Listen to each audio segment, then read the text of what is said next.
Ahora tenemos que hablar de algo súper importante. Ustedes saben que el continente europeo viene soportando olas de calor terrible. Realmente se vivieron. Vamos a estar hablando con él, con Gianfranco Marcone. Él es meteorólogo de Francia y por supuesto que nos va a contar todos los detalles. Tiene que ver algo lo que el cambio climático, tiene que ver el hombre, estoy seguro que sí, pero qué mejor que él para que nos diga, para que nos cuente los detalles. Vamos a saludarlo. Gianfranco Marcone, ¿qué tal? Muy, pero muy buenas noches. Muchas gracias por este contacto.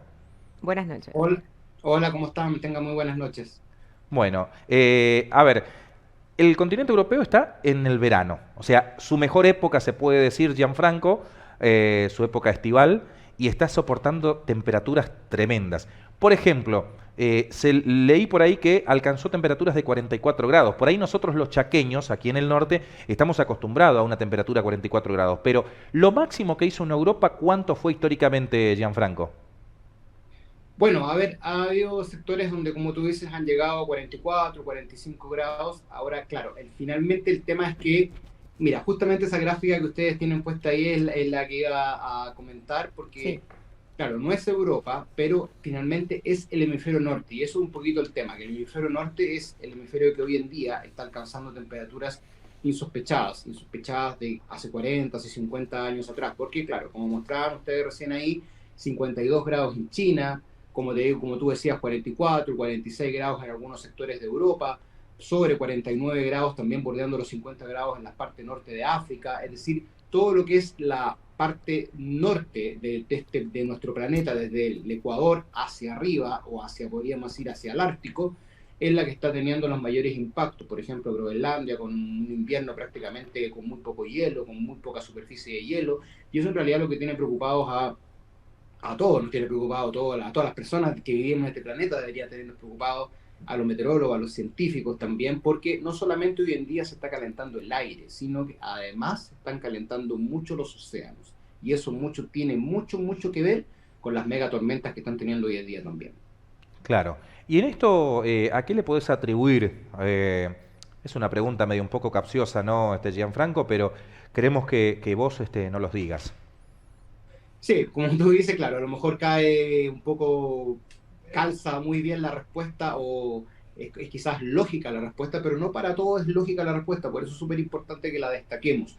Yo creo que hoy en día claramente esto tiene que ver con este cambio climático que estamos viviendo, como le llamamos también por ahí crisis climática, como dijo hoy día Antonio Guterres, el presidente de la ONU, que dijo que ya, hay cambio, ya no debíamos hablar de cambio climático, deberíamos hablar de una era de la ebullición, y en realidad es un nombre bastante llamativo y bastante impactante, porque claro, porque él lo que quiere destacar es que ya no solo el aire se está calentando, sino que hoy día se están calentando mucho los océanos, y eso no deja de ser muy preocupante que una fuente de agua tan importante como los océanos se estén calentando.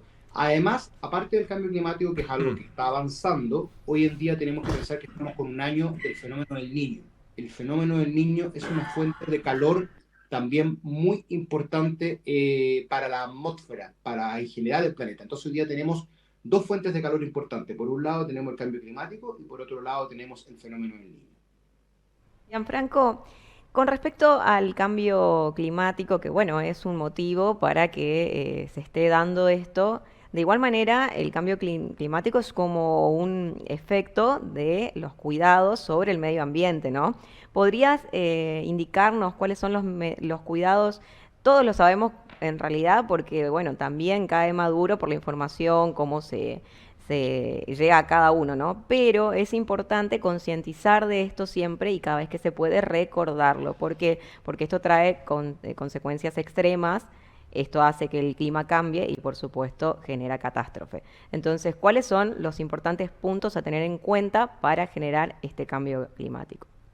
Sí, igual en la pregunta anterior, como tú bien dices, cae de maduro, pero, o cae de cajón, como decimos Claro. nosotros también, pero tampoco es tan así, porque hay gente que todavía, hay personas que todavía no creen, uno, que no creen en el cambio climático, y dos, que no, a lo mejor no se les ocurre un poco qué pueden hacer Claro. para contrarrestar la crisis climática. Por ejemplo, lo que es mi experiencia personal, yo me he dedicado mucho a esto porque, bueno, estudié el cambio climático, tengo un magíster en cambio climático, aparte de ser meteorólogo, Y Sí. me he dedicado un poco a la vida sustentable, justamente. ¿Y qué es lo que es la vida sustentable? Se podrían preguntar muchas personas. Justamente generar prácticas en tu día a día que impacten menos en el medio ambiente.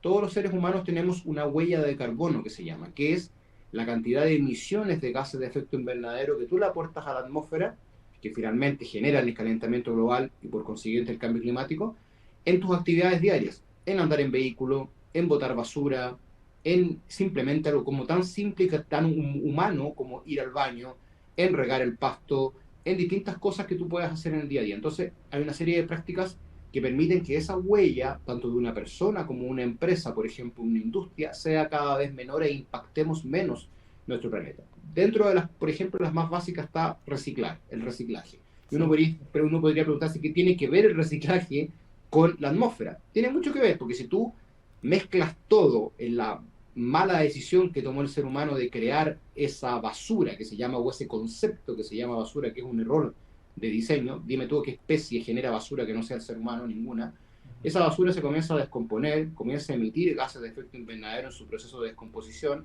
Ahí en esa basura hay cosas que se pueden degradar en un mes, como una cáscara de plátano, y hay cosas que se pueden degradar en 5.000 años, como una botella de vidrio. Entonces, y ahí ves tú la decisión del ser humano, cómo influye tu decisión. Si tú una botella de vidrio la reciclas, es eterna y es una oportunidad tremenda. Si tú una botella de vidrio la botas a la basura, es un daño gigante porque va a estar 5.000 años ahí generando emisiones y siendo basura que hoy en día en realidad nadie queremos. Energías renovables también, que quizás en algunos países todavía no están al alcance de todas las personas.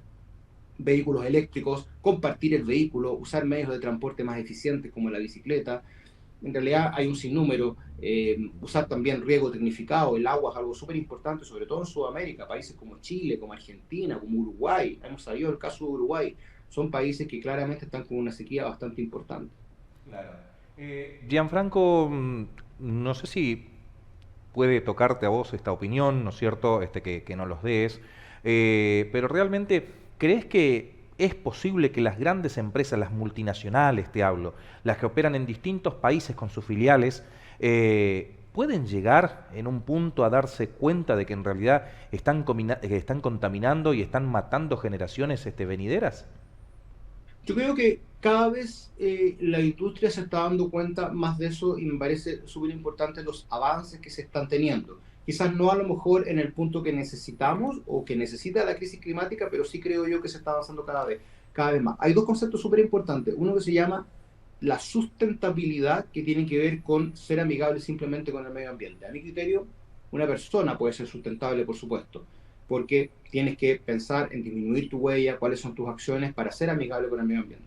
Pero una industria puede ser sustentable también, pero una industria tiene que además englobar un concepto más allá que ser sostenible. Ujú. Porque si una industria es sustentable solamente, se puede preocupar del medio ambiente, pero también tiene que preocuparse de dos aristas más importantes que hay en la industria, que es lo económico y lo social.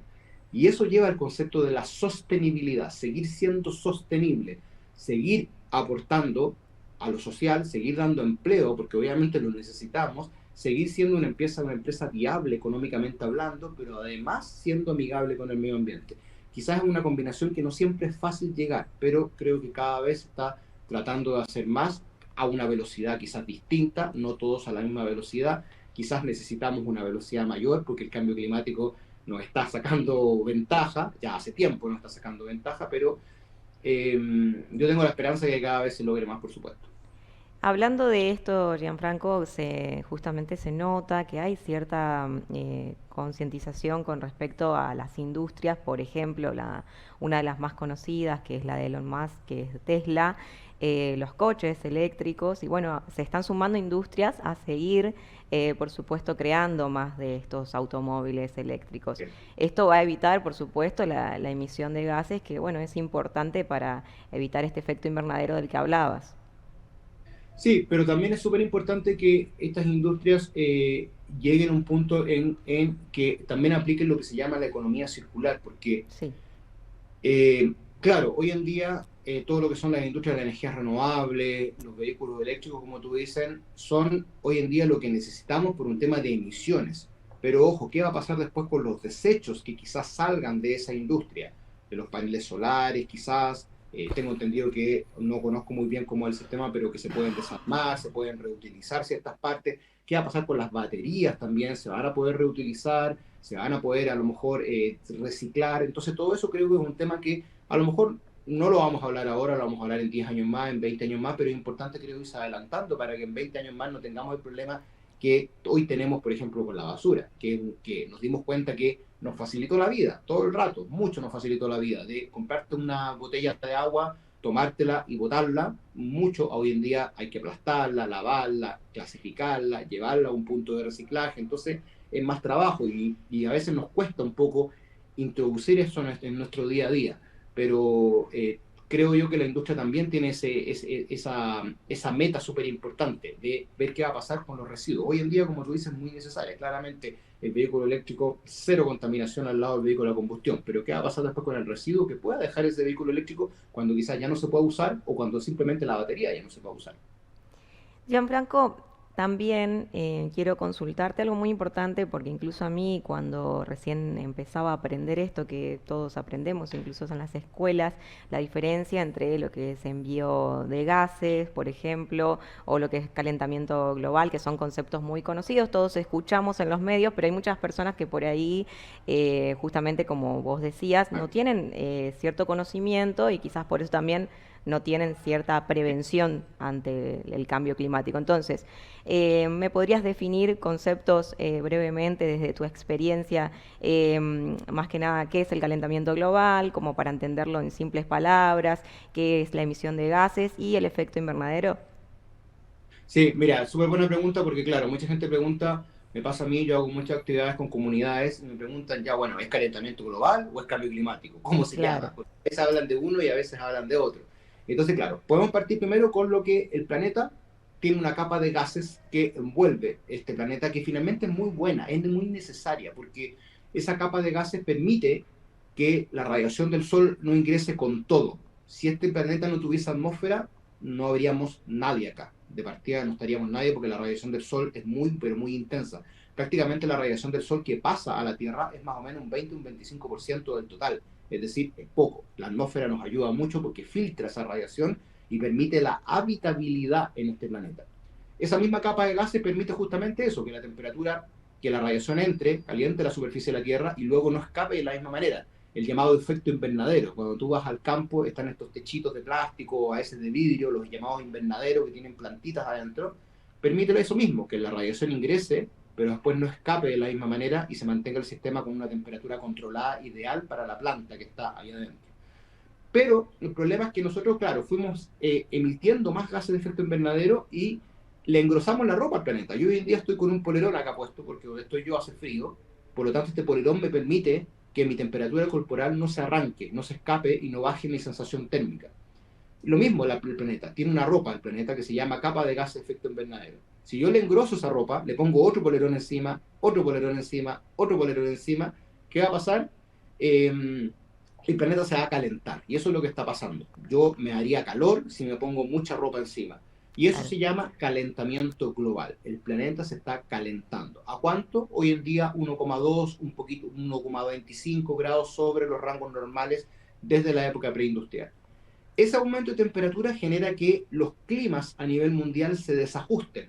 Comienza a haber derretimiento de hielo, aumento del nivel del mar, el océano también es un gran absorbedor de gases de efecto invernadero, y los climas se empiezan a desajustar, comienzan a haber fenómenos donde no ocurrían, de una violencia distinta. Y eso se llama cambio climático, que hoy en día en realidad se llama crisis climática, o se le tiende a decir más así, para justamente darle el nivel de urgencia que merece. Clarísimo. Espectacular. Clarísimo. Espectacular. Para los que no entendieron alguna vez en la Sí. escuela, fue muy claro. Espectacular, Gianfranco. Realmente catedrático lo de usted para Sí. explicarnos calentamiento global, cambio climático, efecto invernadero. Y el Realmente. envío de gases. Y el envío de gases, que son las 4 cosas que debemos aprender. Una vez que Exacto. aprendemos eso, ya está, podemos colaborar con el medio ambiente. En resumen, va uno de la mano con otro, por supuesto, todo Totalmente. relacionado. Así es. Gianfranco, realmente agradecidos infinitamente por este espacio que nos concedes. Así que bueno, te mandamos un abrazo grande y bueno, caluroso abrazo para ustedes que están ahí con el frío. Abrazo para ustedes también, que estén muy bien. Un gusto. Muchísimas Chao, chao. gracias.